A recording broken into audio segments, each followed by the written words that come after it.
The Hawks are investigating a case of murder following an alleged hit on an Ethiopian national at the Mayfair Mosque in Johannesburg. 40-year-old Mohammed Amin was shot several times after sunset prayers.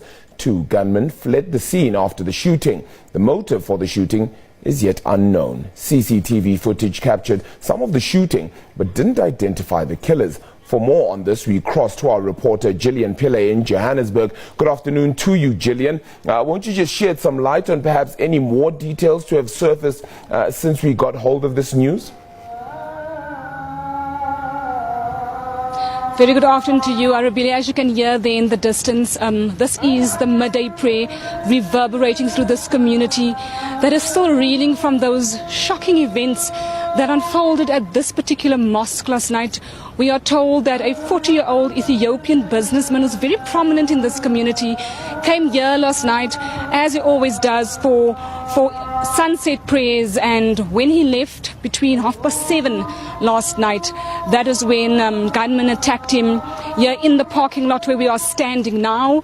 He tried to get away and he ran towards the entrance of the mosque, and there they continued shooting, which really sent this entire community into a frenzy. We are joined by the Imam of this Mayfair Mosque, Tahir Salu, to just give us some more detail about what exactly happened last night. Just pick it up from where I left off. We understand he was shot several times near the entrance of the mosque. The brother in particular had prayed in the mosque, the sunset prayer, at about 7:10.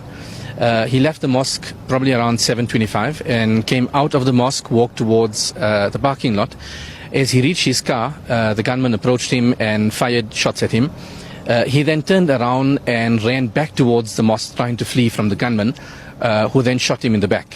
He subsequently fell, and when he fell, the gunman ran towards him and shot a further 5 to 6 shots within very, very close proximity to him, and he succumbed to those wounds.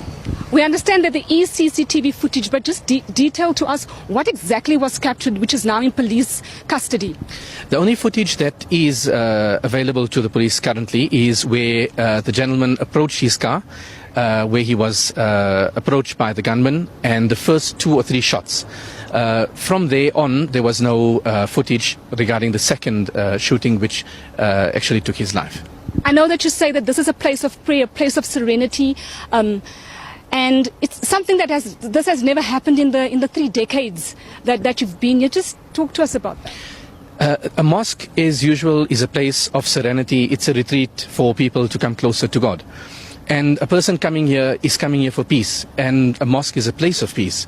So in a community like this, after 31 years, we've never ever had anything like this. This has gutted the entire community.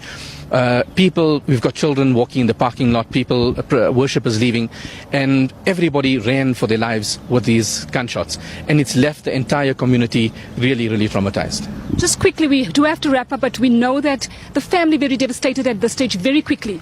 Family are absolutely devastated. His wife, who lives, they literally live behind the mosque, came to the scene and also saw the husband just after being shot. The entire community of Mayfair, the Ethiopian community, and I think the Muslim community are very, very traumatized, as a mosque is not a place for these type of random incidents.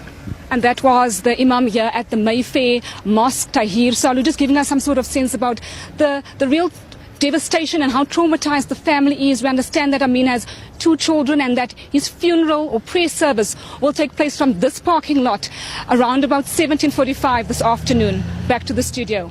Yeah, Gillian Pillay, appreciate your work out there, out of course in Mayfair, which is in Johannesburg Central, really, with regards to that shooting having happened.